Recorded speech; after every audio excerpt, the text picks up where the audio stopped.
কাবা সামনে নিয়ে মানুষ যখন চক্কর দেয়, ষষ্ঠ চক্করে এই কথাটা বলে, আল্লাহুম্মা ইন্না আলাইয়া হুকুকান ফিমা বাইনি ওয়া বাইনিকা। ইয়া আল্লাহ, তোমার কাবা আমার সামনে, আমি কাবা সামনে নিয়ে বলছি, তোমার ভেতরে আমার ভেতরে অনেক দিনা পাওনা আছে, কারণ তুমি আমাকে বানিয়েছো, আমি তোমার বান্দা গোলাম। এই হিসাবে যত পাওনা আমার ছিল সব তুমি আমারে দিয়েছো। আমাকে তুমি নেই থেকে হামজা বানিয়েছো। এখানে কারো কোনো দায়িত্ব নেই। হ্যাঁ, আমার মা বাবার দায়িত্ব ছিল, তারা বিছানায় ছিল, এতটুকুই। বাকি যা দায়িত্ব পালন করার সব করেছো তুমি। কথা বলেন না কেন? এটা যে তোমার কাছে আমার দাবি ছিল গোলাম হিসাবে, সব পাওনা তুমি তো মিটিয়ে দিলে, কিন্তু আমার তো কাছে তুমি বান্দা হিসাবে কিছু পাও। আমি তো তোমার কোনো কিছু দাবি পূরণ করতে পারিনি। আমার একটা পথ আছে, আমার একটা পথ তোমার কাছে খোলা আছে, মেহেরবানি করে তুমি আমারে মাফ করে দাও।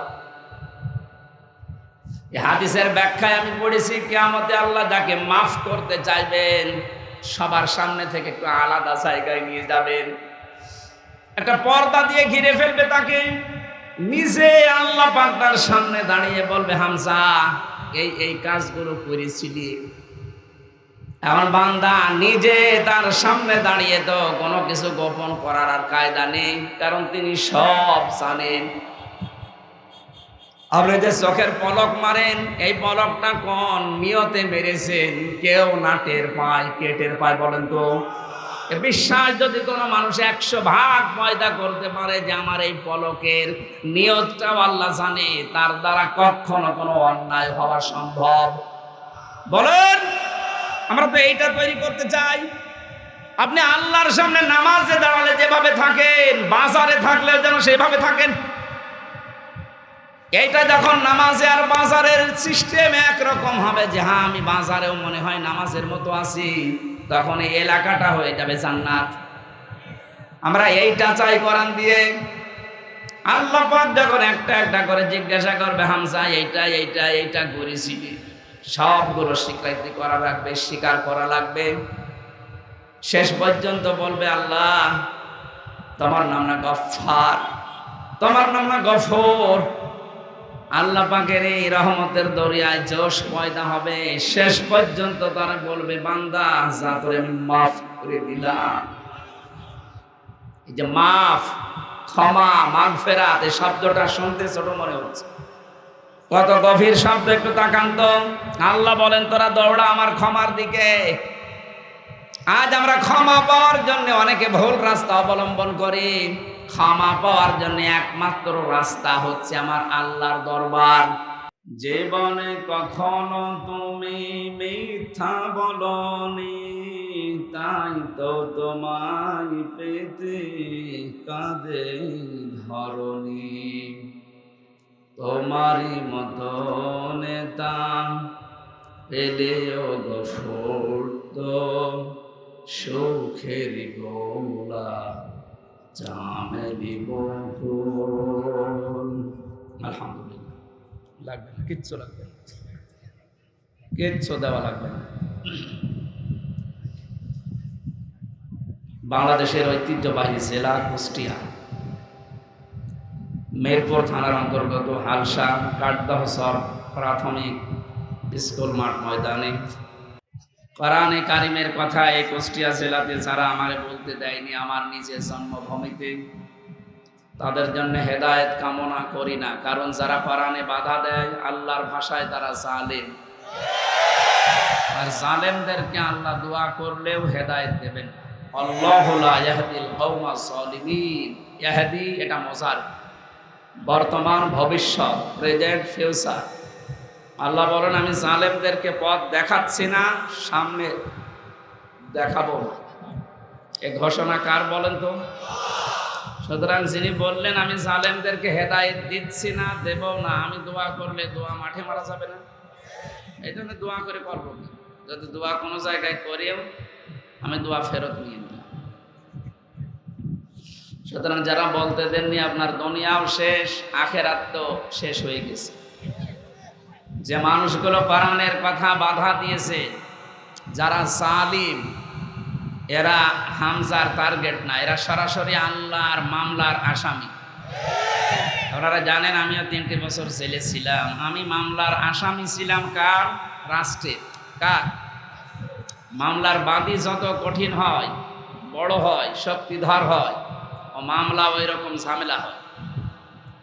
আমার মামলার বাদী যদি এই এলাকার কেউ হতো, যেভাবে হোক 2-3 দিন 5 দিনের ভেতরে আমি চলে আসতাম। তো বাধা যেহেতু এমন একজন যিনি পালিয়েছে, আসবো কি করে? ওনার তো আর টাকা পয়সা দিয়ে মুখ বন্ধ করা যাচ্ছে না। এই জন্যে মামলাটা বহুবার সিএমএম কোর্ট, জজ কোর্ট, হাইকোর্ট মিলে যতবার তুলেছিল জামিন দেওয়া যাবে না। অথচ এই মামলায় কয়েকদিন আগে আগস্টের 5 তারিখের পরে শুধু তুলতে দেন। জজ মামলা দেখে বলছে এর ভেতরে তো কোনো মাল নেই, যে বিচার করব কি দিয়ে বিচার করব, এ কোনো মাল নেই, সব খারিজ করে দিলাম। আমি বলতে গেলাম যে স্যার এই মামলা তো আপনার হাতেই 3 বছর ছিল, তখন তো বলেননি যে কোনো মাল নেই। তখন বলেছেন না এ জামিন দেওয়া যায়, কিয়ামত হয়ে গেলেও দেওয়া যাবে না, এই কথা বলতেন। হঠাৎ করে আপনি তো সে চেয়ারে বসে আছেন, উনি এখন বলছেন যে কোনো মাল নেই। উনি এইটাই আমাকে শোনাতো যে হুজুর আমার কিছু করার নেই, আমার হাত বাঁধা ছিল। কে বাঁধা ছিল? এখন যেহেতু হাত খোলা, নির্দোষ আমি প্রমাণ হয়েছি, আমার কোনো দোষ পাইনি, আমি বেকসুর খালাস। তাহলে আমার মামলার আয়ু থেকে শুরু করে একেবারে যিনি পালিয়ে গেল এ পর্যন্ত যারাই এই মামলার সাথে জড়িত ছিল তারা অবশ্যই জালিম। এই কথা বলে না কেন? এরা জালিম না? সুতরাং জালিমদের বিরুদ্ধে হামজা কথা না বললেও আল্লাহ নিজে কিন্তু কিয়ামতে মামলা দায়ের করবে। সূরা শূরা 42 নম্বর আয়াতের প্রথম অংশে আছে ইন্নামাস সাবিলু আলাল্লাযিনা ইয়াজলিমুনান নাস। আল্লাহ তাআলা বলেন আমি নিজে মামলা দেব জালেমদের বিরুদ্ধে, যারা মানুষ হয়ে মানুষের ওপরে জুলুম করে।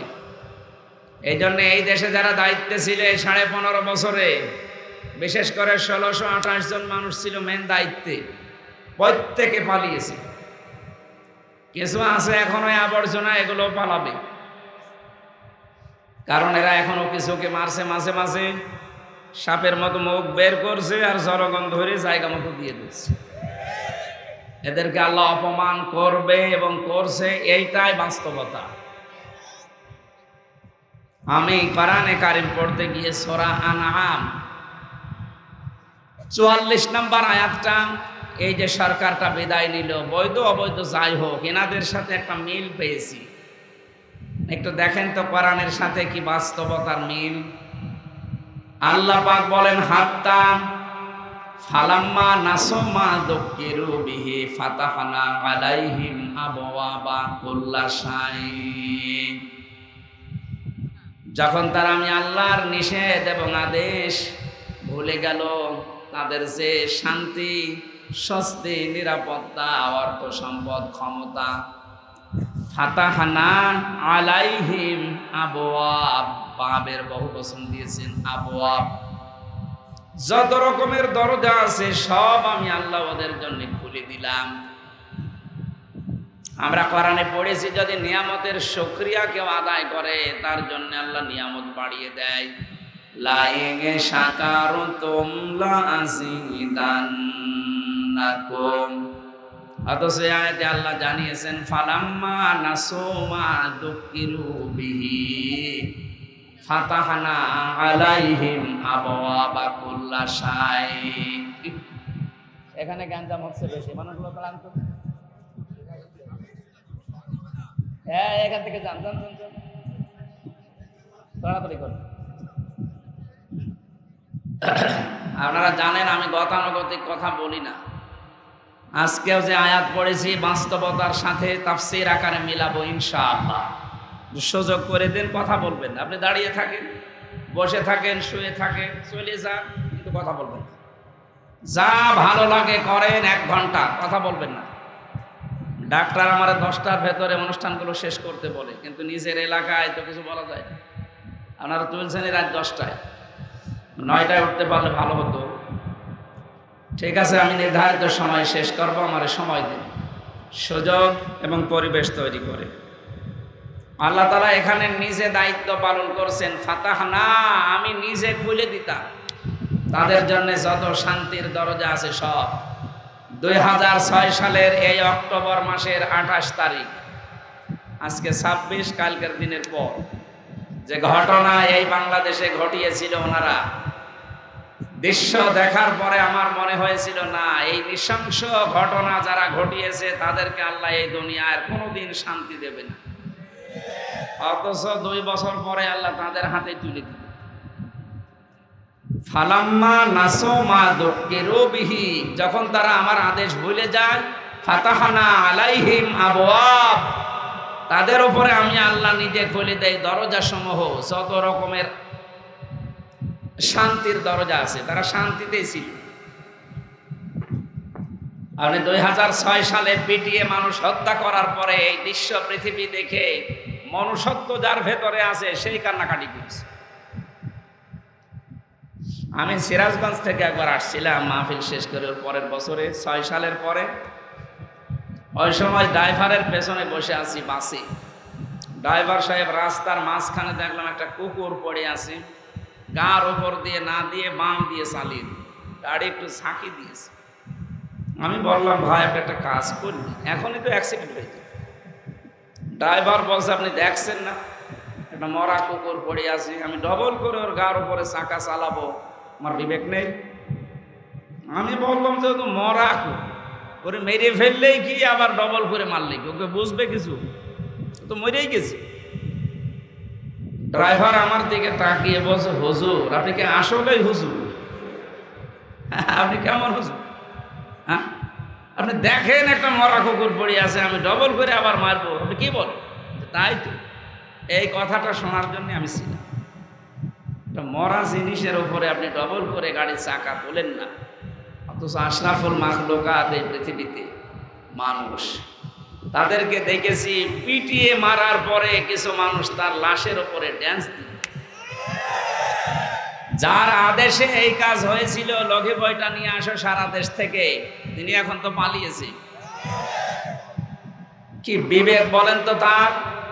অনুসারী যারা ছিল তার দলের লোক বিপদের ভেতরে ফেলে দিয়ে উনি মনকে নিয়ে পালিয়ে গেল। একটা কথা হলো, আপনি জীবন দিয়ে দেবেন তাহলে আপনার নাম আজ তার নাম পৃথিবীতে থাকতো যে না, জীবন দিয়ে গেছে। আপনি পালিয়ে তো গেছেন, আবার পালিয়ে যাওয়ার সময় বোনকে নিয়ে গেছে।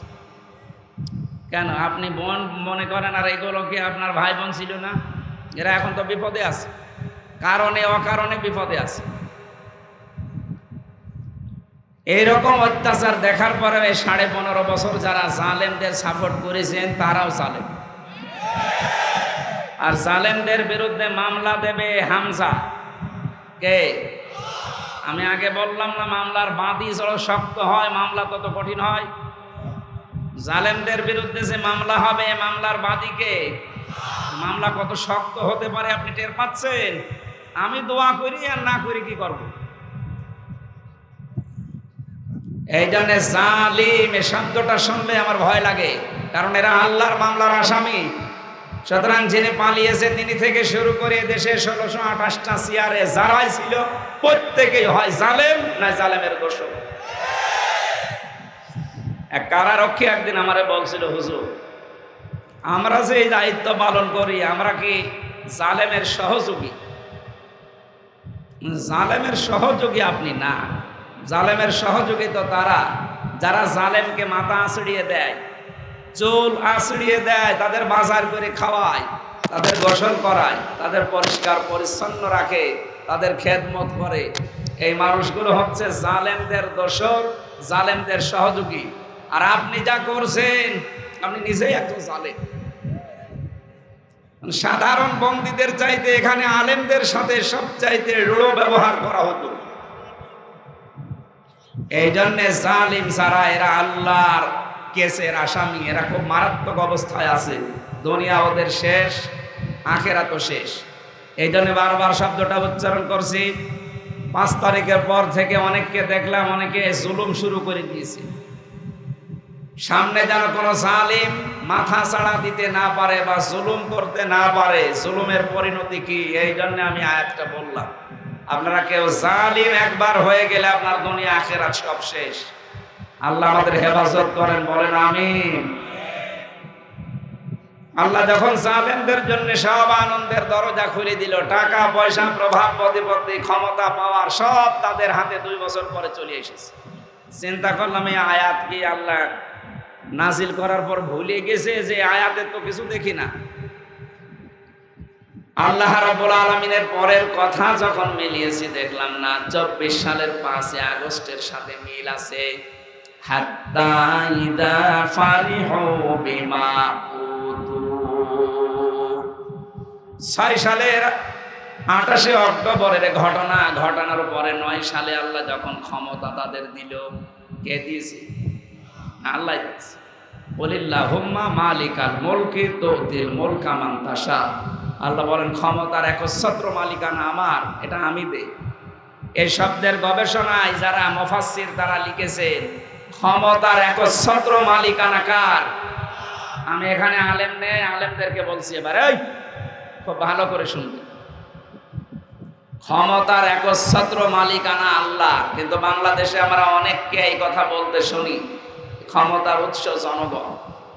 আপনি বুঝে বলেন না বলেন, যেভাবেই বলেন বা বিশ্বাস করেন আপনি মুশরিক। এক কথা বলেন না কেন? আপনি তো জানেন আমার জন্মের পর থেকে আমি তেড়া, কথা যা আছে সামনে কোরআন হাদিসের এটা আমি বলবো। সে আমার বাবা, আমার চাচা আমির হামজা না, কাবার ইমাম দিয়ে যদি জানাজা পড়ান তাও আপনি জাহান্নাম। হ্যাঁ, নবীজির চাচা মুশরিক হয়ে মারা গিয়েছিল, নবীজি কাঁদছিলেন। বিশ্ব নবী নিজে তার কবরের পাশে হাত তুলে বলেছিলেন আল্লাহ আমার চাচা আবু তালিব খুব কষ্ট করেছে আমার জন্য, মাফ করে দিন। আপনার চাচা আমি জানি, কিন্তু লোকটা মুশরিক। লোকটা কি? ও তো শিরিক করেছে। আপনি এত করে বোঝালেন তাকে মরণের আগে, কিন্তু পরিবর্তন হয়নি। সূরা তাওবার 113 নম্বর আয়াত আল্লাহ নাযিল করলেন, মা কানা লিন-নাবিয়্যি ওয়াল্লাযীনা আমানু আইয়াস্তাগফিরু লিল-মুশরিকিন ওয়ালাউ কানু উলি কুরবা মিন বা'দি মা তাবায়্যানা লাহুম আন্নাহুম আসহাবুল জাহিম। তাফসীরে ইবনে কাসিরের ভেতরে আছে আল্লাহ পাক বলেন, হে নবী কার জন্য আপনি হাত তুললেন? আমি জানি এটা আপনার চাচা, সারা জীবন আপনাকে বাড়িতে রেখে খাওয়ায় পড়ায়, বলে কাকে নিয়ে আদর করে করে মানুষ করেছে আমি দেখেছি, কিন্তু লোকটা মুশরিক। আপনি এত করে তার চেষ্টা চালালেন যে কানের কাছে মুখটা নিয়ে অন্তত বলেন লা ইলাহা ইল্লাল্লাহ, ও পড়ে নাই। দুনিয়ার দিকে তাকিয়ে নেতাদের দিকে তাকিয়ে পড়ে নাই। এই জন্য আমি আল্লাহকে মাফও করি নাই। আপনার নিকট আত্মীয় হলেও কোনো নবীর জন্যে, কোনো ইমানদারের জন্য, মুশরিকের জন্য ক্ষমা চাওয়া জায়েজ নেই। এ ঘোষণা কার? এই জন্য আমি বাঁচাতে চাই আমার এলাকার মানুষদের। এই বিশ্বাস যাদের আছে এক্ষুনি আপনি পাল্টাবেন। আপনি দল করতে না পারেন, কিন্তু বিশ্বাসটা পাল্টান। ক্ষমতার উৎস জনগণ নয়, ক্ষমতার উৎস কি? বলিল্লাহুম্মা মালিকাল মুলক। আল্লাহ বলেন, হে নবী আপনি বলেন রাজত্বের মালিক আমি আল্লাহ, যাকে ইচ্ছা তাকে দেই। তাহলে 9 সালে আল্লাহ ইচ্ছা করে দিয়েছিল। কথা বলেন না কেন? কেন দিলেন? লিনানজুরা কাইফা তা'মালুন। ক্ষমতাটা দিয়ে আমি দেখতে চেয়েছি যে কেমন কাজ করে। কাজ যা করেছে প্রথম 5 বছর দেখেছিলেন, এরপরের 5 বছর আরো নিম্নে, এরপরের 5 বছর পৃথিবীর ইতিহাস পাল্টিয়ে ফেলেছে। প্রশাসন থেকে, বিচার ব্যবস্থা থেকে, শিক্ষা ব্যবস্থা থেকে এমন কোন জায়গা নেই যেখানে হাত দেয়নি, আর যেখানেই হাত দিয়েছি আল্লাহর আয়াতে হাত দিয়েছি। এই দৃশ্য দেখার পরে মনে মনে ভাবলাম এই আয়াত কি আল্লাহ ভুলে গেছে নাকি? না, আল্লাহ বলেন হাত্তা ইদা ফারিহু বিমা উতু। আমার এই দানকৃত বস্তু নিয়ে যখন তারা আনন্দে আত্মহারা হয়ে আছে, খুব আনন্দে আছে এই মানুষগুলো। এখন এটা বললে হবে, ট্রেন আসতেছে। আপনারা যারা লাইনের উপরে আছেন নিরাপদ দূরত্বে যান। ট্রেন আসতেছে, অ্যাক্সিডেন্ট হয়ে যাবেন। যারা লাইনের উপরে আছেন নিরাপদ দূরত্বে যান, একটু দূরে সরে যান। আমার ভাইরা, আল্লাহ বলেন যখন এই মানুষগুলো তাদের উপরে দানকৃত ক্ষমতা, আনন্দ, পাওয়ার, প্রভাব প্রতিপত্তি, টাকা পয়সা এগুলো পাওয়ার পরে যখন আনন্দে ছিল, আখাযনাহুম বাগতাতান, হঠাৎ আমি আল্লাহ নিজে তাদেরকে ধরলাম। এখানে ফাইল কর্তা সরাসরি আল্লাহ। সুতরাং জালেমদেরকে ধরেন কে? কেমন করে? বাগতাতান, আকস্মিক ভাবে। আপনি টের পাচ্ছেন না 2024 সালের 5 তারিখের 1:30 পর্যন্ত এদেশে কেউ ভাবে নাই যে এইরকম হবে। 1:30টার পরে আল্লাহ এমন ভাবে ধরলেন, দুপুরের খাবার মানুষ 1:30টার সময় খায়, সেটাও খেতে পারেনি। বাগতাতান শব্দের সাথে মিল আছে, আল্লাহ ধরেছে। হ্যাঁ, একটা ওসিলা ছিল ছাত্র জনতা, কিন্তু ধরেছে কে? ফাইদা হুম মোবিলিসুন। আল্লাহ বলেন এমন কায়দায় ধরলাম, ওরা নিরাশ হয়ে গেল, ওরা হতাশ হয়ে পড়েছে। কোনোদিন স্বপ্নেও ভাবে না যে এইভাবে মুখ থুবড়ে পড়ব। আল্লাহ রাব্বুল আলামিনের পরের শব্দে যেটা জানিয়েছেন এটা আরো মারাত্মক। ফাকুতিআ দাবিরুল কওমিল্লাযিনা যালামু। আমি আল্লাহ জালেমদের শিকড় কেটে দিয়েছি। জালেমদের শিকড় কেটে দেয় কে? অসিলা শুধু দুনিয়ার কিছু মানুষকে আল্লাহ বানিয়ে দিলেন। আবু সাইদের মতো, মুগ্ধর মতো, রায়হানের মতো, ইয়ামিনের মতো, ফয়সালের মতো 1780 জনের জীবনটা চলে গেল। মাঝখান থেকে পৃথিবীর নিকৃষ্ট জালেমদেরকে আল্লাহ এত অপমান করে বিদায় দিয়েছে। পৃথিবীর ইতিহাস বহু পড়েছি। 850 বছর আগে পালিয়েছিল লক্ষণ সেন, আর 850 বছর পরে পালিয়েছে তার আত্মীয়। এত বছরের ইতিহাসে পৃথিবীতে কেউ পালিয়ে গিয়েছে আমি শুনিও নি, পড়িও নি, কিন্তু এটা দেখতে পেলাম। এটা দেখবেন আরো 850 বছর পরে একটা ইতিহাস হয়ে গেছে। তামাম দুনিয়া ইতিহাস মানুষ স্মরণ করবে। পৃথিবীর ইতিহাসে এইটা কোনদিন আমি দেখিনি যে 300 এমপি একবারে পালিয়ে যায়। একটা দেশ কত কত দুর্নীতিগ্রস্ত হলে জাতীয় মসজিদের ইমাম পর্যন্ত পালিয়ে যায়। জোর করে আবার এসেছিল ইমামতি নেওয়ার জন্য, জনগণ জুতা দিয়ে পিটিয়েছে, কিন্তু স্ট্যাটাস দিয়েছে পরের দিন যে জুতা যতই মারুক জনগণ, আমি একটাও আমার গায়ে লাগি। কত বড় আহাম্মক বলেন তো! জুতা তোর মারা লাগবে, জুতা তুললেই তো মানুষ অপমান হয়ে যায়। কথা বলে। সুতরাং আমরা যেটা বলতে চাই, কোরআনের এই আয়াতের সাথে 2024-এর যে মিল আছে। এখন যেহেতু ছাত্র জনতার মাধ্যমে আল্লাহ যে বিজয় দিয়েছেন, আমার মনে হয় এটা আমাদের জন্য একটা নিয়ামত, আর জালেমদের জন্য এটা একটা গজব। কথা বলে না কেন? কারণ নিয়ামত পেলে মুমিন যারা তারা শুকরিয়া আদায় করে, আর জালেম যারা তাদের অহংকার এবং অহমিকা বেড়ে যায়। আল্লাহ আমাদেরকে জালেমদের কাতারে যেন শামিল না করেন, বলেন আমিন। আমি বিচারকের কথা বলছিলাম, উনি এই কথা আমারে জানিয়েছে যে আমার হাত এখন খোলা আছে, ন্যায় বিচার করতে আমার আর কোনো চাপ নেই, বাধা নেই।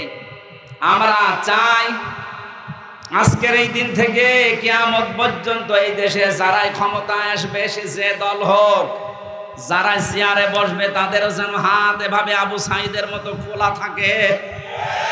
কারো হাত এই দেশে আর বাধা থাকবে না। বাধা থাকলেই ন্যায় বিচারের জায়গায় অবিচার হবে। সুতরাং যে আল্লাহ আমাদেরকে যে মুক্তভাবে কথা বলার পরিবেশ তৈরি করে দিয়েছেন, যাদের জবান আছে বলেন আলহামদুলিল্লাহ। দরুদ আর সালাম পাঠের মাধ্যমে আমরা আরম্ভ করছি আজকে। বিশ্ব নবীকে পড়া কোরআন শরীফে আল্লাহ 27টা নাম দিয়ে ডাইরেক্ট ইনডাইরেক্ট ডাক দিয়েছেন। কয়টা নামে? এর ভেতরে অন্যতম নাম হচ্ছে 7টা। একটু খেয়াল করবেন। এর প্রথম নাম হচ্ছে ইয়াসিন। প্রথম নাম কি? আমরা দলমত এখানে আলাদা থাকতে পারি, কোরআনের সাথে তো আর আলাদা নেই নাকি? আমি যা বলছি আপনি মিলিয়ে বাড়ি যেয়ে দরকার হয় মিলিয়ে দেখবেন। প্রথম নাম আল্লাহ দিয়েছেন ইয়াসিন ওয়াল কুরআনিল হাকীম। আল্লাহ পাক বলেন, হে নেতা, কে বলছে? আল্লাহর ঘোষণা দেওয়া নেতা একজন এই পৃথিবীতে। এই আয়াত থেকে প্রমাণ পেয়েছি 5টা আল্লাহর ঘোষণা দেওয়া নেতা, যেমন তেমন বিষয় না। সুতরাং দুনিয়াতে যে নেতৃত্ব দেওয়া নেতা হওয়া, এটা শুধু দুনিয়ার কাজ না, এটা আখিরাতের সাথে সম্পৃক্ত। কেউ যদি নেতৃত্বে আসতে চায়, নেতা হতে চায়, কমপক্ষে তার জীবনে 6টা জিনিস পাওয়া মাস্ট বি যাবে, আর 6টা জিনিস থেকে বিরত থাকবে। আমাদের এই দেশে, আমাদের এলাকায় যারা নেতৃত্ব দেয়, এখন তো কোরআনের সাথে মেলে কিনা? 1 নম্বরে আল্লাহ জানিয়েছেন কোন মহিলা নেতা হতে পারবে না। এটা আমি বানালাম না, আমি বানিয়েছি। সূরা নিসা 5 নম্বর পারার 2 নম্বর পৃষ্ঠা 11 নম্বর লাইনে 34 নম্বর আয়াতের প্রথম অংশে আছে, আর রিজালু কাওয়ামুনা আলান নিসা। আল্লাহ বলেন পুরুষ হবে নেতৃত্বদাতা আর মেয়েরা হবে তার আজ্ঞাবহ। সুতরাং এই দেশে যদি কোনো মহিলা নেতা হয়, তার পেছনে থাকা কবিরা গুনাহ। কেউ যদি থাকেন ফিরে আসবেন, এটা আমার মনে হয় আপনি মানবেন। কিন্তু এই সামিয়ানার নিচে বের হয়ে গেলে আগে যা ছিল তাই বলছে ঠিক। কি মানুষ বলেন তো? আমি কোরআনের আয়াত দিয়ে দলিল দিলাম, ও বলছে ঠিক। তারপরে আপনি মানবেন বলে আমার তো বিশ্বাস হচ্ছে না। কোরআনের এই আয়াতটা মেনে চলবেন কারা পেছনে নেই? হাত তোলেন তো দেখি। এই আন্দাজে হাত তোলা যাবে না, না আপনি ঠিক রাখতে পারবেন। আলহামদুলিল্লাহ পারবেন, কারণ সামনে তো খালেদা জিয়ার আসার সম্ভাবনা নেই। ঠিক আছে, তারেক জিয়া সাহেব আসুন। তাহলে 1 নম্বরে আমরা নেতা মানি না তাকে মহিলা যদি হয়। এখন যিনি চট করে ঢুকে পড়বে, উনি মহিলা না পুরুষ? এবার ধরা খেয়েছে, মহিলা তো আর সম্ভব না। কারণ এদেশে সব জায়গায় হাদিসটা এখন আমরা বলছি যে মেয়েরা নেতা হতে পারবে না, এটাই ফাইনাল। এটা তো আমরা বানিয়ে বলি নাকি? আমি দলিল দিয়ে বললাম না, সূরা নিসা 34 নম্বর আয়াতের প্রথম অংশ, আর রিজালু কাওয়ামুনা আলান নিসা। এই আয়াতের ব্যাখ্যায় হাদিস এসেছে, ক্বালা নবী সাল্লাল্লাহু আলাইহি ওয়াসাল্লাম লা ইউফলিহা কওমুন। মোজারে এখানে বর্তমান, ভবিষ্যৎ, প্রেজেন্ট, ফিউচারের আগে লান আছে। মোজারের আগে লান আসলে বাংলা অর্থ হয় জীবনেও হবে না। বাংলায় বলছি জীবনেও হবে না, কখনো হবে না। এ গ্যারান্টি দিচ্ছে নবীজি। কে? জীবনে কোনোদিন মিথ্যা কথা বলেনি এরকম একজন মানুষ বলছে জীবনেও ওই জাতি সফল হতে পারে না যে জাতির নেতৃত্বে আছে কোনো মহিলা। এই জন্য 53 বছরে আমাদের কপাল খারাপ। যে সামনে আমরা ইনশাআল্লাহ আয়াতটা দেখতে চাই, কোনো মেয়ে লোক যেন আমাদের সামনে না আসে। 2 নাম্বারটা বলি নাকি? এটা সূরা শুআরা 19 নাম্বার পারা 12 নাম্বার পৃষ্ঠা 4 নাম্বার লাইনের 151 152 নাম্বার আয়াত। এইটা যদি কারো সাথে মিলে যায় তাকেও আপনাকে ছাড়া লাগবে। এই কথা বলেন এখন, ওয়ালা তুতিউ আমরাল মুসরিফিন আল্লাযীনা ইউফসিদুনা ফিল আরদি ওয়ালা ইউসলিহুন। আল্লাহ পাক বলেন তাদের অনুসরণ করা যাবে না, তাদের নেতা মানা যাবে না, তাদের পেছনে থাকা যাবে না যেই মানুষগুলো দুনিয়াতে ইসরাফ করে। মানে ইসরাফকে, যে মানুষগুলো দুনিয়ায় অপচয় করে, অপব্যয় করে, সীমা লঙ্ঘন করে। ইসরাফ শব্দের শাব্দিক অর্থ হচ্ছে সীমা অতিক্রম করে চলে যাওয়া। এর বাংলা অর্থ আমি 33টা পেয়েছি। 1 নম্বরে যারা দুনিয়ায় অপচয় করে, অপব্যয় করে, যেটা লাগার দরকার না সেইটাও করে, যেটা খরচ না করলে ওর চলে সেইটাও করে। এরকম মানুষের যদি সামনে আপনি দেখেন যে নেতৃত্ব দিচ্ছে, এর পেছনে থাকতে পারবেন না। দুই নম্বরে আল্লাযীনা যারা ইফসিদুনা ফিল আরদি, জমিনে ফাসাদ সৃষ্টি করে। এখন ফাসাদ কি? ফাসাদের 9টা অর্থ হয়। এক নম্বরে ফাসাদ মানে মানুষের তৈরি করা আইন কানুন, মানুষের তৈরি করা নিয়ম কানুন যারা দুনিয়ায় প্রতিষ্ঠা করতে চায়, এরা ফাসাদ সৃষ্টিকারী। এদের পেছনে থাকা কবিরা গুনাহ। ওয়ালা ইসলিহুন, দুনিয়ায় যারা সংশোধন চায় না, দুনিয়াতে যারা শান্তি স্থাপন করতে চায় না, শুধু একটার পরে একটা অশান্তি তৈরি করে, এই মানুষগুলোর পেছনে সব থাকা যাবে না। আমার মনে হয় আপনারা এই চাপ নিতে পারছেন না, বাকিগুলো বললে উঠে চলে যাবে। এটা একদম চলে যাচ্ছে, থাক আমার দরকার নেই ভাই, আমি কোরআনে চলে যাচ্ছি এই তাফসীরে। বলতে পারি বলছি তো, কিন্তু মানা লাগবে তো, মানবেন তো ইনশাআল্লাহ। 3 নাম্বারটা সূরা বাকারা, প্রথম নাম্বার পারা 18 নাম্বার পৃষ্ঠার 4 নাম্বার লাইনের 124 নাম্বার আয়াতের শেষের অংশে আছে। আল্লাহ পাক বলেন, তোমাদের জাতির পিতা ইব্রাহিম আলাইহিস সালামকে আমি পদে পদে পরীক্ষা করেছিলাম 50টা। প্রত্যেকটা পরীক্ষায় সে উত্তীর্ণ হয়েছে। আমি আল্লাহ তার শেষ পরীক্ষায় খুশি হওয়ার পরে জানিয়েছি, বালা ইন্নী জাইলুকা লিন্নাসি ইমামা। ইব্রাহিম, তোমাকে আমি জাতির নেতা বানিয়ে দিলাম। এখানে লিল মুসলিমিনা ইমামা দেয়নি, লিন নাস। মানুষ পদবাচ্যে যারা বিবেচিত তাদের জন্য নেতা ছিলেন ইব্রাহিম। কে ইনি? আল্লাহ পাক বলেন, মিল্লাতা আবিকুম ইব্রাহিম। এই ইব্রাহিম হচ্ছে তোমাদের জাতির পিতা। অথচ এই শব্দটা পুরা পাল্টিয়ে অনেকে জোর করে একজনকে বানিয়েছিল, এ জাতি মানে নাই, মেনেছে। এটা কোরআনের পুরা বিরোধী একটা কথা। আল্লাহ বলছেন তোমাদের জাতির পিতা ইব্রাহিম। কেন? হুয়া সাম্মাকুমুল মুসলিমিন, তিনি তোমাদের নাম রেখেছেন মুসলমান। এজন্য আয়াতের তাফসিরে পেয়েছি, কেউ যদি বাবা হতে চায় কমপক্ষে তার 11টা দায়িত্ব পালন করা লাগে। তার প্রথম দায়িত্ব সন্তানের একটা নাম রাখা। কি রাখা? এখানে যারা বাবা আছেন, সন্তানের একটা অর্থবোধক নাম রাখবেন, এটা আপনার দায়িত্ব। কত বাবা আছে নাম রেখে দিয়েছে এমন উল্টা পাল্টা নাম, যেটা শয়তানও পর্যন্ত নাম দেখলে হাসে। সেদিন কুষ্টিয়ার এক দোকানের সামনে দেখলাম মিহাদ স্টোর। বললাম, ভাই কি? আমার ছেলের নাম। ছেলের নাম মানে? আমি কোরআন শরীফ পড়তে গিয়ে পেয়েছি বিসাল মিহাদ। বিসাল মিহাদ মানে কি?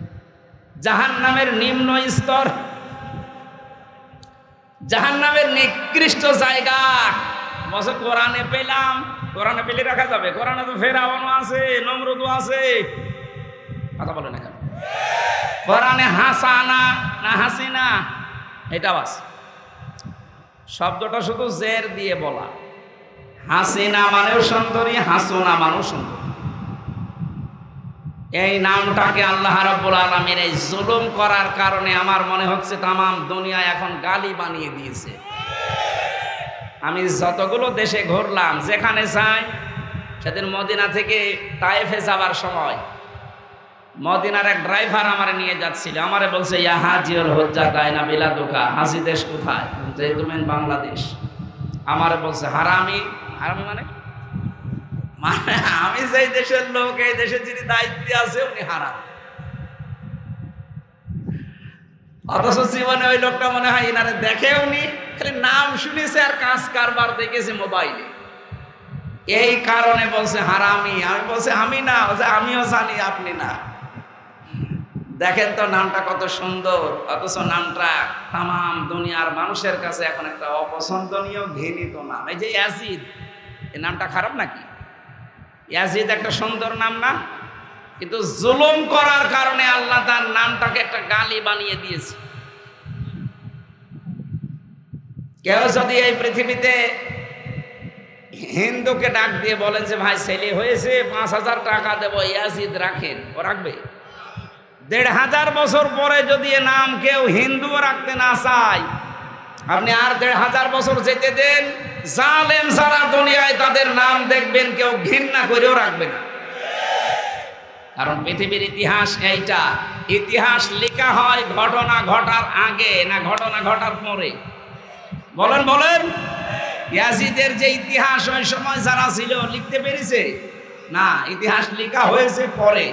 সুতরাং এখনো পৃথিবীতে যারা জালিম আছে, সামনেও যারা জুলুম করবেন, আপনি মনে করবেন না যে আপনি ছাড় পেয়েছেন, পার পেয়েছেন। না, আপনাকে আল্লাহ ঘৃণিত নিন্দিত করে জানাবে, ইতিহাস লেখা হবে আপনার নামেও। এই জন্য যারা এই 5 তারিখের পর থেকে এখনো অনেকে জুলুম করেছেন, এখনো করবেন বলে আশায় আছেন, আপনারা থামবেন। জুলুমের সাথে মুসলমানের কোনো সম্পর্ক নেই। হ্যাঁ, যারা অপরাধ করেছে আমরা চাই তাদের নির্ধারিত অপরাধের জন্য শাস্তি হোক, কারণ অপরাধের শাস্তি না হলে ওই অপরাধটা আরো বাড়তে থাকে। আমি সামনে যে আয়াত পড়েছি, আয়াত তাফসিরে এই কথাগুলো আসবে ইনশাআল্লাহ। আপনারা আছেন তো ময়দানে? প্রথম কথা কি ছিল? মহিলা নেতৃত্ব দিতে। বলেন বলেন।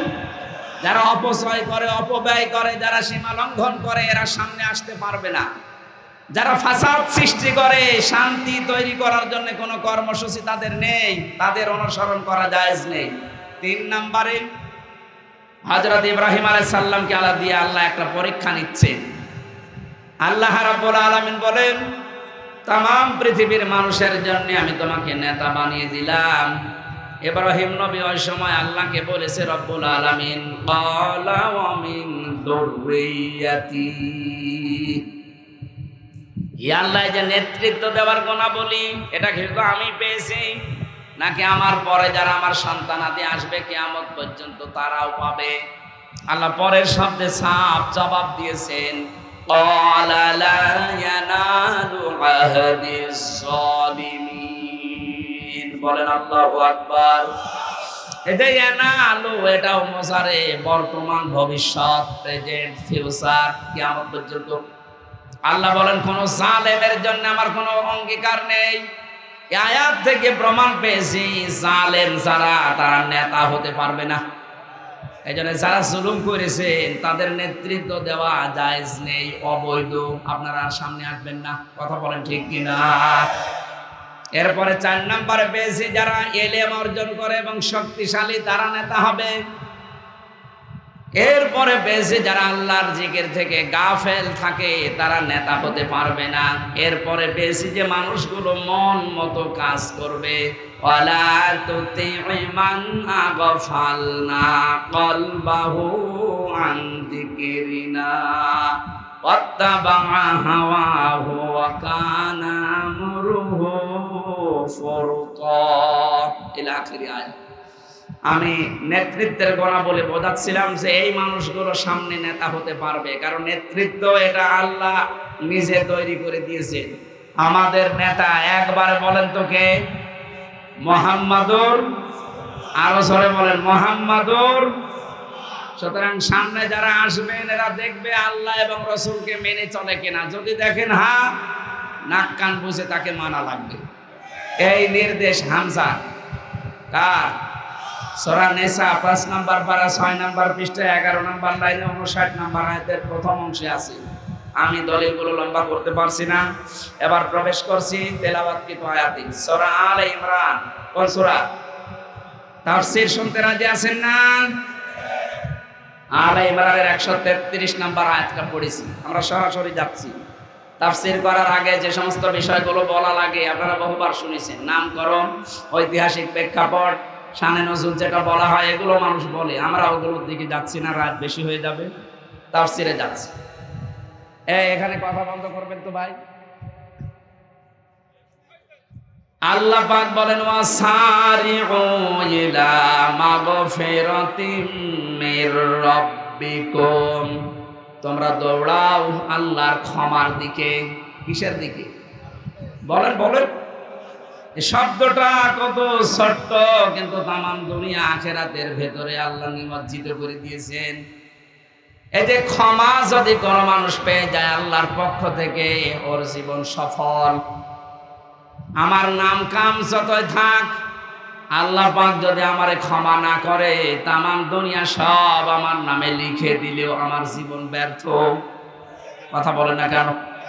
আমি আমার ঈমান থেকে কথা বলছি। এই জন্য আমাদের সবচাইতে বড় টার্গেট হবে আমি কি করি আল্লাহর ক্ষমা পাই। আল্লাহ রাব্বুল আলামিন বলেন আমি কিয়ামতে যে বিচার ব্যবস্থা তৈরি করব, আমি যদি ন্যায় বিচার করি কোনো মানুষ জান্নাত পাবে না। 2 নম্বরে আমার বিচার ব্যবস্থায় কোনো অবিচার নেই। বলেন বলেন, আল্লাহর বিচারে কোনো অবিচার, ন্যায় বিচার করলে কেউ জান্নাত যেতে পারবে না। হয় একটা কায়দা আছে জান্নাতে যাওয়ার, আল্লাহ পাক যদি নিজ গুণে কাউকে মাগফিরাত ক্ষমা করে দেন, বলেন সুবহানাল্লাহ। কাবা সামনে নিয়ে মানুষ যখন চক্কর দেয়, ষষ্ঠ চক্করে এই কথাটা বলে আল্লাহুম্মা ইন্না আলাইয়া হুকুম ফিমা বাইনি ওয়া বাইনিকা। ইয়া আল্লাহ তোমার কাবা আমার সামনে, আমি কাবা সামনে নিয়ে বলছি তোমার ভেতরে আমার ভেতরে অনেক দিনা পাওনা আছে, কারণ তুমি আমাকে বানিয়েছো, আমি তোমার বান্দা গোলাম, এই হিসাবে যত পাওনা আমার ছিল সব তুমি আমারে দিয়েছো।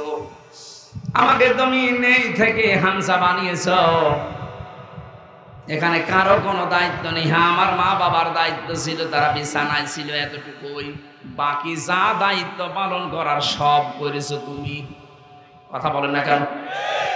এটা যে তোমার কাছে আমার দাবি ছিল গোলাম হিসাবে, সব পাওনা তুমি তো মিটিয়ে দিলে, কিন্তু আমার তো কাছে তুমি বান্দা হিসাবে কিছু পাও, আমি তো তোমার কোনো কিছু দাবি পূরণ করতে পারিনি। আমার একটা পথ আছে, আমার একটা পথ তোমার কাছে খোলা আছে, মেহেরবানি করে তুমি আমারে মাফ করে দাও। এই হাদিসের ব্যাখ্যায় আমি পড়েছি কিয়ামতে আল্লাহ যাকে মাফ করতে চাইবেন সবার সামনে থেকে একটু আলাদা জায়গায় নিয়ে যাবেন, একটা পর্দা দিয়ে ঘিরে ফেলবে তাকে, নিজে আল্লাহ পাক তার সামনে দাঁড়িয়ে বলবে হামজা এই কাজগুলো করেছিলি। এখন বান্দা নিজে তার সামনে দাঁড়িয়ে তো কোনো কিছু গোপন করার আর কায়দা নেই, কারণ তিনি সব জানেন। আপনি যে চোখের পলক মারেন, এই পলকটা কোন নিয়তে মেরেছেন কেউ না টের পায়, কে টের পায় বলেন তো? বিশ্বাস যদি কোনো মানুষ 100 ভাগ পয়দা করতে পারে যে আমার এই পলকের নিয়তটাও আল্লাহ জানে, তার দ্বারা কখনো কোনো অন্যায় হওয়া সম্ভব? বলেন, আমরা তো এইটা তৈরি করতে চাই। আপনি আল্লাহর সামনে নামাজে দাঁড়ালে যেভাবে থাকেন, বাজারে থাকলেও যেন সেভাবে থাকেন। এইটা যখন নামাজে আর বাজারের সিস্টেম একরকম হবে, যে হ্যাঁ আমি বাজারেও মনে হয় নামাজের মতো আছি, তখন এই এলাকাটা হয়ে যাবে জান্নাত। আমরা এইটা চাই কোরআন দিয়ে। আল্লাহ পাক যখন একটা একটা করে জিজ্ঞাসা করবে হামজা এইটা এইটা এইটা করেছিলি, সবগুলো স্বীকৃতি করা লাগবে, স্বীকার করা লাগবে। শেষ পর্যন্ত বলবে আল্লাহ তোমার নাম না গফফার, তোমার নাম না গফুর। আল্লাহ পাকের এই রহমতের দরিয়ায় জোশ পয়দা হবে, শেষ পর্যন্ত তারা বলবে বান্দা যা তোরে আমি মাফ করে দিলাম। এই যে মাফ, ক্ষমা, মাগফিরাত, এই শব্দটা শুনতে ছোট মনে হচ্ছে, কত গভীর শব্দ একটু তাকান তো। আল্লাহ বলেন তোরা দৌড়া আমার ক্ষমার দিকে। আজ আমরা ক্ষমা পাওয়ার জন্য অনেকে ভুল রাস্তা অবলম্বন করি। ক্ষমা পাওয়ার জন্য একমাত্র রাস্তা হচ্ছে আমার আল্লাহর দরবার। আরো জোরে বলেন। এখন আমার প্রশ্ন এখানে 3টা। 1 নম্বরে কেউ যদি ক্ষমা পেতে চায় অবশ্যই তাকে তওবা করা লাগবে, তওবা ছাড়া ক্ষমা হবে? আরো জোরে বলেন বলেন।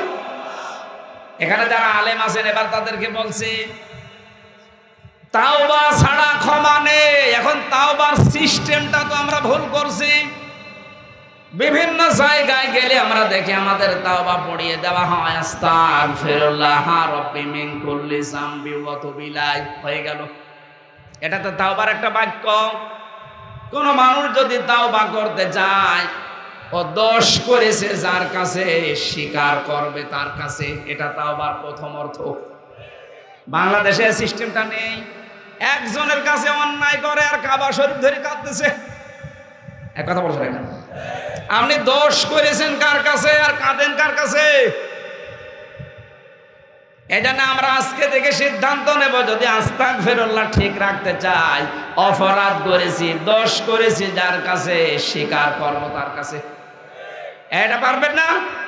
যদি মা বাবার কাছে অন্যায় করেন, আগে তার কাছে স্বীকার করেন যে আমার ভুল হয়ে গেছে, এরপরে আল্লাহর কাছে।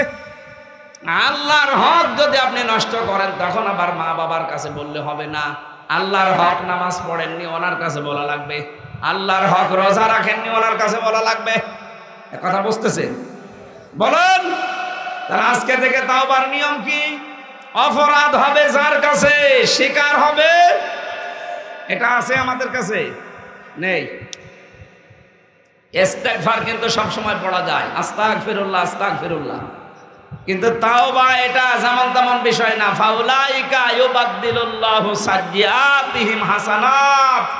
আল্লাহ বলেন ফাউলাইকা, এই কাঠদাসরের যে মানুষগুলো বসে আছে এদেরকে আল্লাহ ইঙ্গিত দিছে। এই মানুষগুলো যারা তাওবা করার নিয়ত নিয়ে বাড়ি থেকে এসে এখানে বসে আছে, নবী আপনি জানিয়ে দেন ইউবাদদিলুল্লাহ, আমি আল্লাহ আজকে বদল করে দেব সাইয়্যাতিহিম হাসানাত, তাদের জীবনের যত অপরাধ ছিল সব পাল্টিয়ে নেকি বানিয়ে দেব। তাহলে তাওবা অনেক গুরুত্বপূর্ণ বিষয়। আজকে আমরা তাওবা করে যার যে বয়স আছে সব অপরাধ মাফ করে এরপরে নেকি দিয়ে পাল্টিয়ে নিয়ে যাব। প্রথম শর্ত কি বললাম? না, আপনারা শুনছেন না, আমি শেষ করে দিই। জবাব দেওয়া লাগবে, এটা ক্লাস চলছে। অপরাধ হবে যার কাছে ক্ষমা চাওয়া লাগবে। আমার সাথে জেলে ছিল নিস্তালা এক ওসি, বাড়ি ঝিনাইদহ থাকে যশোরে। 8 বছর জেলায় যে নুসরাত হত্যা মামলার আসামি উনি। আমার বছর হুজুর তাওবার যে ব্যাখ্যা আপনি করলেন, আমি নির্বাচনের সময় বাইরে ছিলাম। এই যে দিনের ভোট যেতে রাতে হয়ে গেল, এই সময় আমি দেখেছি রাত 12টার পর থেকে আমার যা আছে, আমার এএসআই এরপরে আমার যা আছে এদের কনস্টেবল নিয়ে শুরু করলাম আল্লাহর নাম নিয়ে ভোট মারা। একবারে ফজর পর্যন্ত আমি মারলাম। বাক্সটা জমা দিয়ে দিলাম, গোসল করে আসলাম, ওযু করে নামাজে দাঁড়ালাম। এবার আমি আস্তাগফিরুল্লাহ রাব্বি মিন কুল্লি যামবি অত বেলায় পড়ে নিলাম, কারণ সারা রাত তো একটু উল্টাপাল্টা করেছি। তা আমার এই যে তাওবা কি হয়েছে, আমার সে আপনি তো তাওবা করেছেন মুখ দিয়ে, চামড়ার এই মুখ। আপনি অপরাধ তো আল্লাহর কাছে করেননি, অপরাধ করেছেন এই দেশের 16 কোটি মানুষের কাছে। কারণ আমার অধিকার ছিল ভোট দেওয়ার, আপনি সেটা দিনে হতে দেয় আর রাতে আপনি মেরে দিলেন। এই 16 কোটি মানুষের কাছে আপনি অপরাধ করেছেন, আগে তাদের কাছে ক্ষমা চান, তাদের কাছে বলেন। তারা যদি মন থেকে বলে হ্যাঁ আমি মাফ করে দিলাম, তাহলে আপনি মাফ পাবেন। কিন্তু সমস্যা হয়ে দাঁড়িয়েছে, আপনি এই যে কত বছর এখন জেলে, এই জেলে থাকার আগে যে মানুষগুলো ছিল এখন অনেকে তারা দুনিয়া থেকে বিদায় নিয়েছে। ওই মরা মানুষের কাছে আপনি এখন মাফ চাবেন কি করে? এক কথা বলছেন এখন। তাহলে জালেমদের কপালে কি আগুন লেগেছে আপনি টের পাচ্ছেন? কি করলেন আপনি বলেন তো? আপনি যে তাওবা করবেন এখন, সে তাওবাও তো হচ্ছে না। কারণ তাওবা যদি কেউ করতে চায় কোনো অপরাধের, আমি আবার বলছি, অপরাধ করলেন যার কাছে স্বীকার করবেন। তা আপনি কোথায় কোন স্বীকার করেন বলেন? তাওবা আপনি কিসের করছেন? সে কাবা শরীফ ধরে আপনার তো করা লাগবে দেশের 16 কোটি 18 কোটি জনগণের কাছে এসে। এখন যদি বলেন আস্তাগফিরুল্লাহ পড়লেই তো মাফ হয়ে যায়, মাফ যদি এইভাবে হয়ে যেত, রসুলের কাছে এক মহিলা এসেছিল, এসে বলে হে রাসূল আমি জিনা করেছি, আপনি আমাকে মুক্ত করেন, আপনি আমার উপর হক জারি করেন, করে আমার পাপ থেকে মুক্ত করেন। কি নবীজি বলতে পারতো না তুমি বাড়ি যে আস্তাগফিরুল্লাহ একবার পড়ে নাও? এক কথা বলছেন এখন। কে বললেন যে এই কথাটা আর কাউকে জানাবা না, বাড়ি চলে যাও? কিন্তু মহিলা আবার এসেছে, নবীজি বললেন বাড়ি চলে যাও, কাউকে জানাবা না এই গোপন কথা। মহিলা আবার এসে বলে হে নবী আপনি আমারে মুক্ত করেন, এই পাপের বোঝা নিয়ে আমি মরতে চাই না। কারণ দুনিয়ায় কেউ যদি অন্যায় করে, পাপ করে, ওই পাপের শাস্তি যদি না পায়, কিয়ামতে আল্লাহ ওই বিচার ডবল করে করবে। মহিলাকে নবীজি বললেন তুমি কি গর্ভবতী? বলে হ্যাঁ। সন্তানটার তো কোনো অপরাধ নেই, ওটাকে খালাস হোক। ডেলিভারি হওয়ার পরেই নিয়ে এসেছে। নবীজি বললেন, না, বুকের দুধ তোমার 2 বছর ওর অধিকার আছে, আগে খাওয়াও, শক্ত জিনিস খাওয়া শিখবে, তারপরে নিয়ে আসবা। মহিলা নিয়ে এসেছে 2 বছর পর, আর বারবার আল্লাহকে বলছে, আল্লাহ আমার হায়াতটা একটু বাড়িয়ে দাও, আমি যেন এই অবস্থায় পাপের এই বোঝা নিয়ে মারা না যায়, আমার মুক্ত করে মরণ দাও। মুক্ত কিভাবে করবে? ও মহিলা কিন্তু ভালো করে জানে যে তাওবা, এই পাপ থেকে মুক্ত হলে তাকে সঙ্গে সার করা লাগবে। কথা বলে না কেন? কারণ জেনার অপরাধ যেটা, এটা পাপের যে শাস্তি দুনিয়ায় কোরআনের, তাকে মেরে ফেলা লাগবে পাথর দিয়ে।